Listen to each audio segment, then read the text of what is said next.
胸外科的医生林之峰、护士杨元、刘玉以及米卡都报名了邵雨涵的医疗小队。邵雨涵提醒众人啊，这次他们要去的溧南县新关村一带，车只能走一小段，其余的路都要步行。这次前往新关村，邢克磊也在其中。车行到一半，众人便拿着东西下车，开始徒步前往新关村。到了新关村呢，众人有条不紊地撤离疏散群众，诊治受伤的村民。到了第二天呢，众人继续搜救伤员时，发现了一个得了气性坏疽的病人。邵雨涵简单的给病人做了检查，便叫众人立即准备手术。因为气性坏疽具有传染性，所以众人十分谨慎，做好了防传染的措施。大本营这边呢，舒文波通过对讲机得知林家村遭遇余震，赶紧带领一小队人前往支援。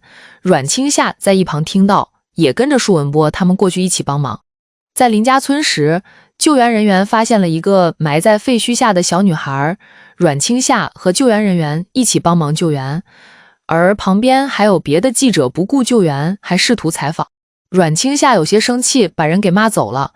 好在众人把小女孩成功救了出来。阮清夏征得了舒文波的同意，决定拍摄一个宣传片，呼吁民众小心余震，不要待在房里。这边舒文波正在劝说村民张奶奶先去临时救援点，但张奶奶执意要等老伴回来，不肯离开。阮清夏便上前劝说，说自己可以拍一个视频给救援队，这样可以让救援队员一起找。刚劝动张奶奶，余震就来了。舒文波赶紧将张奶奶带离房屋，又返回去将这个阮清夏拉了出来。好在众人都没有受伤。阮清夏遵守承诺，给张奶奶拍摄了视频，帮她找她的老伴刘爱国。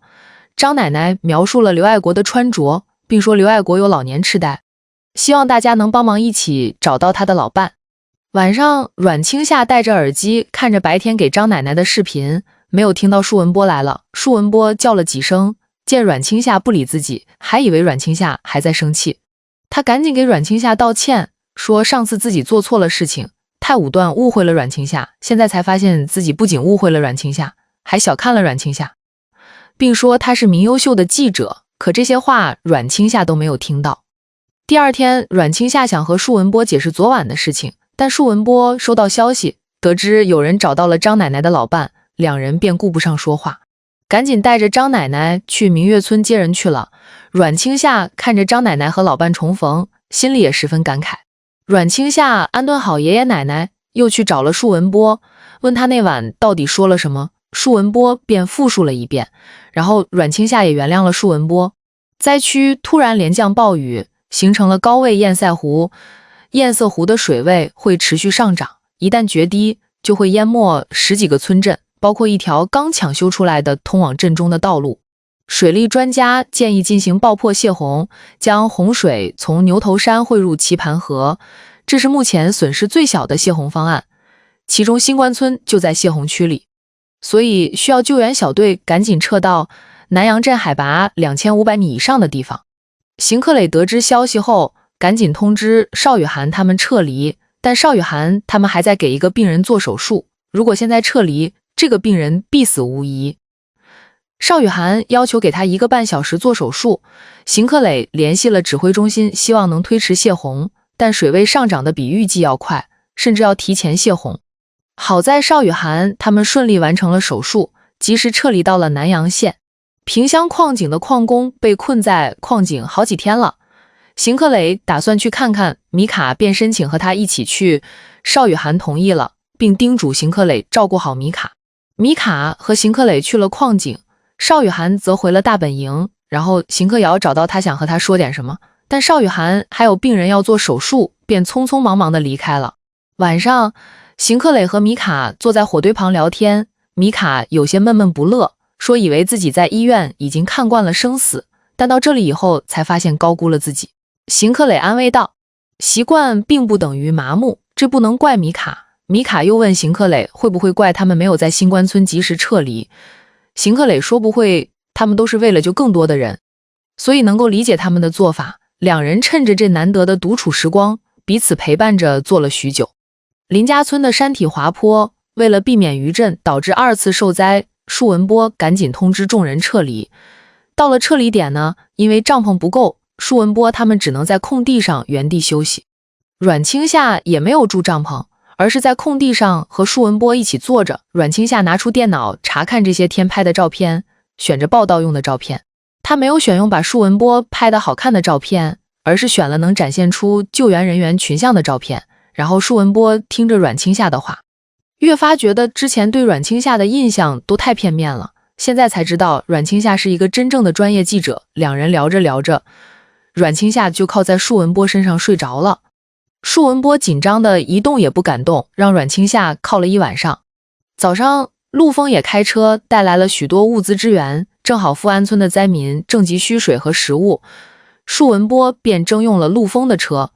然后阮清夏正好想去拍点别的村子的情况，便提出和陆丰一起去富安村。去富安村的路上，两人遇上了一个孕妇。孕妇的羊水已经破了，马上就要生了，两人十分慌张，不知道该怎么办，只能在野外搭了个帐篷，硬着头皮给孕妇接生。好在生产顺利，母女平安，两人将人送到了大本营。舒文波听说了此事，见陆丰还在说要和那个新生儿认个干亲，他和阮清夏就是干爹干妈。舒文波在一旁有些吃醋。邢克磊和米卡赶到了矿井，矿井下埋了8名矿工。生产队长梁东见这个邢克磊带人来了，十分高兴，赶紧说了现在矿井的情况。邢克磊当机立断，带着队员们下井帮忙挖通坍塌的地方。众人挖了7、8个小时，终于看到了被困在矿井下的矿工。邢克磊一直在井下工作，好不容易将矿工们救了上来，却得知还有一个韩组长困在井下。邢克磊赶紧带人搜寻，走到这个矿井深处，才发现韩组长的身影。但是韩组长的情况很危险，必须要有个医生下去。米卡赶紧拿上自己的医疗器械下井了，给韩组长处理好伤口后，米卡发现这个自己急救包没有拿，便返回去拿急救包。邢克磊便让众人先上去，自己陪米卡去拿急救包。可谁知韩组长他们刚上去就发生了余震，矿井再次塌方，原来的路已经被堵住了。好在邢克磊看过平面图，知道另一个出口，但在前进路上，邢克磊突然体力不支。米卡一查看，才发现邢克磊发烧了。这边李念带领队员们从主井的通风口往下走，准备去救援邢克磊和米卡。邢克磊带着米卡到了另一个出口，却发现那个出口也被堵住了。邢克磊正想找对讲机，结果头顶的矿井又松动了，邢克磊被落石压住了。米卡费尽力气也无法搬动石块，邢克磊让米卡不要白费力气了，陪他坐一会儿就好了，因为矿坑被埋，矿坑里很快就缺氧了。米卡见邢克磊状态不好，便赶紧拿出氧气瓶给邢克磊吸氧。邢克磊吸了几口，又把氧气面罩递给了米卡。邢克磊喘着粗气，说自己有话想要对米卡说。上次去薰衣草花园时，邢克磊就想对米卡表白了。他本来还打了小抄，现在发现他自己可以把那段话背下来。他告诉米卡，他知道自己不完美，但他可以为了米卡成为一座固若金汤的城池，任风雨呼啸。他也要为米卡撑起一片晴空万里。如果米卡也有一点喜欢他，就答应他一定要坚持下来，逃出去。说完这番话，邢克磊就失去了意识。米卡赶紧将氧气面罩戴在邢克磊脸上，很快氧气就用光了。米卡又不顾一切地为邢克磊做人工呼吸，但最后也失去了意识。好在李念他们及时赶到，将邢克磊和米卡救了出去，两人都没有什么大碍。邢克磊一醒来就问李念他们米卡的情况，李念几人故意沉默不说，害得邢克磊着急起来。这时米卡来了，邢克磊见米卡好好的，心里放心了不少。邢克磊又将李念几人赶走，两人有了独处的时间。邢克磊又一次向米卡表白，还说自己昏迷的时候听到了米卡说喜欢自己，米卡答应了和邢克磊交往。邢克磊见米卡答应了，便拿出当初米卡送给自己的玩偶挂件，说自己救过米卡一命，米卡又救了自己一命，两人算是礼尚往来。米卡十分惊讶，这才知道当初救自己一命的特警就是邢克磊。他问邢克磊怎么不早告诉自己，邢克磊说自己希望米卡是真的喜欢自己，而不是出于感激。米卡认真地看着邢克磊，说自己喜欢的就是他这个人，两人紧紧相拥。救援队的工作差不多结束了，阮清夏和医疗队都要回去了，而舒文波和陆枫他们则留下来参与灾后重建。临走前，张奶奶找到阮清夏，给他和舒文波送了离别礼物，还说他和舒文波般配。陆枫在一旁听了很不是滋味。阮清夏送张奶奶离开后，陆枫告诉舒文波，自己看到了阮清夏认真负责的一面，他更坚定了要追到阮清夏的心思，还问舒文波有没有意见。舒文波虽然不痛快，但还是说自己没资格评判，这事还是要问阮清夏。阮清夏离开前让舒文波回来以后告诉自己，他有话要和舒文波说。米卡随着医疗队回到了江宁市，回到家后，他才有时间回想起这段时间和邢克磊相处的点点滴滴，他心中甜蜜极了，又更加的思念邢克磊了。而邢克磊在山上到处寻找有信号的地方，就为了确认米卡到家的消息。米卡回到医院继续工作，而邢克磊则在灾区参与重建。周一，邢克磊就要回江宁了，米卡知道后有些紧张，特意问阮清夏自己是不是要准备点什么迎接邢克磊。阮清夏则劝米卡不要太主动，而是要等邢克磊主动。这边陆枫也在劝邢克磊不要对米卡太热情，而是要先冷后热。两人都没有什么恋爱经验，便都听了好友的话。两人都想要见对方，但都故作矜持，一个说要回队里，一个说要值夜班。原本米卡不用值夜班，但信了邢克磊说的话，便和陈小燕换了班，帮他顶班。回到医院后，米卡得知了一个好消息，邵雨涵向院领导说了米卡在抗震救灾中的表现，院领导决定将米卡调回神经外科。米卡在医院值班，陆枫便带着邢克磊在超市买食材，然后邢克磊说自己不打算听陆枫的了，今晚就要和米卡见面。邢克磊回家后发现米卡把家里住得一团糟，便主动的做家务收拾起来，刚把卫生做得差不多了，陈涛便给邢克磊发了消息，说米卡今天要值夜班。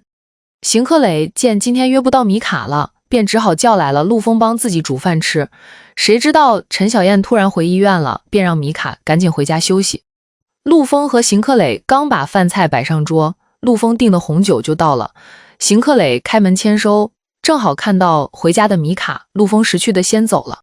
邢克磊便邀请米卡到自己这边来吃饭，两人在饭桌上都有些拘谨。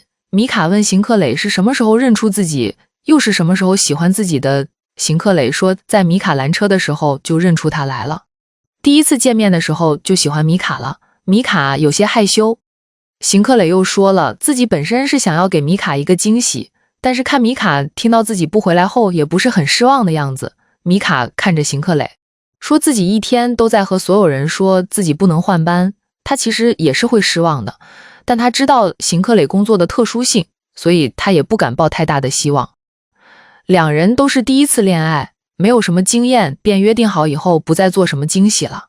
因为邢克磊的手受伤了，好队便给邢克磊放了假，但邢克磊还是去了队里盯着队员们训练。邢克磊对几人的训练成绩不是很满意，还说自己现在受伤了也能比过他们，理念有些不服气，在卓文静的怂恿下和邢克磊打了赌，结果邢克磊真的赢过了理念，理念只好愿赌服输，独自加练。特警比武大会就要开始了，邢克磊和舒文波正在商量出战人选时，阮清夏给舒文波发来消息，约舒文波出来见面，但舒文波却拒绝了阮清夏。阮清夏正在跑步，看到消息后气得把手机甩到了一边。陆枫看到后猜出了是什么事情，便劝阮清夏不要在一棵树上吊死，还说自己想要追求阮清夏。阮清夏当场拒绝了陆枫。陆枫又一直跟着阮清夏，还表示自己要开始追她了，从来没有人能拒绝她，包括阮清夏。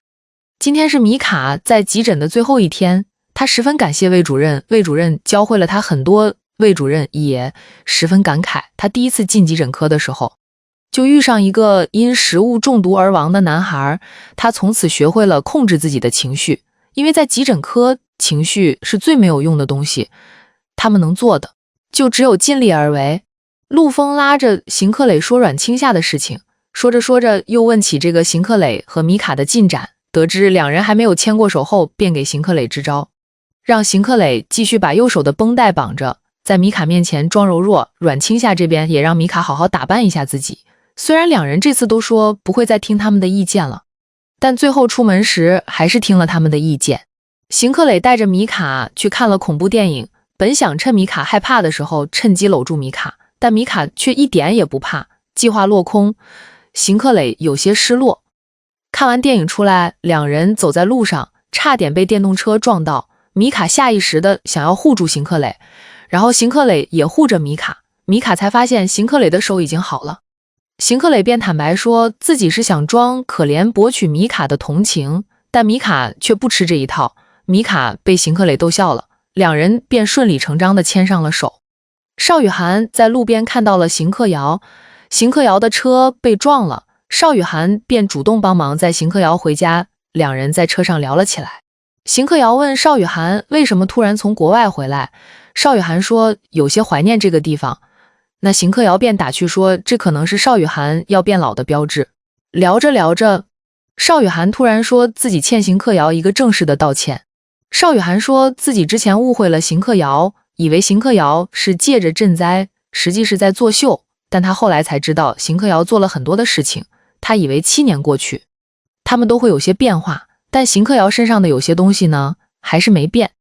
邢克尧回家后刚好碰到邢克磊和米卡约好出去跑步，米卡看到邢克尧没好意思把他和邢克磊在一起的事情告诉邢克尧，他想要再准备一下再告诉邢克尧他们两人的关系，邢克磊也只好听米卡的。两人锻炼完一起吃早饭时，米卡说自己今天第一天回神经外科，不能迟到，催着邢克磊快点吃饭，他要赶紧去上班了。邢克磊说自己今晚就要回警队了，可能要下周才能回来。然后邢克磊见米卡没有什么留恋的样子，心里有些失落。米卡回到神经外科后，严山却没有很高兴。时间差不多了，邵雨涵便带着众人开始巡房，严山表现得很好。邵雨涵又特意叮嘱严山分一些病人给米卡，但严山却没有听从，反而是用命令的口气让米卡给自己打下手。米卡没有生气，好脾气地接受了严山交代自己的事情。晚上邢克磊来接米卡下班，米卡说要请邢克磊吃饭，邢克磊有些吃醋，上次米卡和邵雨涵一起吃饭，便说要去那家餐馆吃，还说上次邵雨涵和米卡吃了什么，他也要吃一模一样的。米卡有些好笑，就和上次一样点了一份生脑花上来，并说要么邢克磊把生脑花吃了，要么把其他所有的菜都吃了。邢克磊自然选择后者，他不出意料的吃撑了，只能回到队里加练。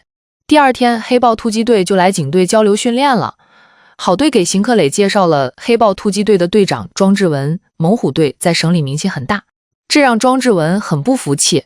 但这个好队交代了邢克磊要招待好黑豹突击队，邢克磊他们也只能忍着气。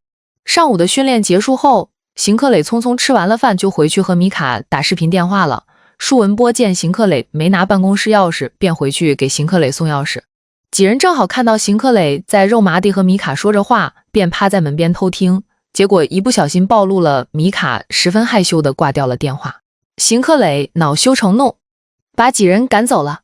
严山和邵雨涵正在讨论患者病情，正好米卡来告诉严山他手里的病人已经做过检查了。米卡说完便想离开，邵雨涵留下了米卡一起讨论，还要明天米卡一起跟进这台手术，这让严山有些不高兴。邵雨涵也从米卡的话中听出了严山没有把病人分给米卡，便再一次让严山将手上的病人分一些给米卡，这样严山也能轻松一些。但严山还是一副闷闷不乐的样子，正好陈涛来约他晚上去音乐节玩，严山便随口答应了陈涛。结果晚上严山就忘了这事，下班以后还主动留下和邵雨涵一起查房，还要和邵雨涵一起吃晚饭。陈涛看到了这一幕，十分失落地离开了。邢克尧到医院找到邵雨涵，说斯拜德学院想要在中国设立分支机构。斯拜德学院是一个中立的学术平台，一方面促进医疗学术和技术应用与推广，另一方面也自己生产一些仪器来卖。斯拜德想要找企业合作设立分支机构，邢克尧想要争取，并希望仁心医院和斯拜德学院一起合作。邵雨涵表示支持，但这是归院长管，而且和他们合作的话要花很大的资金来买他们的仪器。邵雨涵只能答应会尽力帮忙。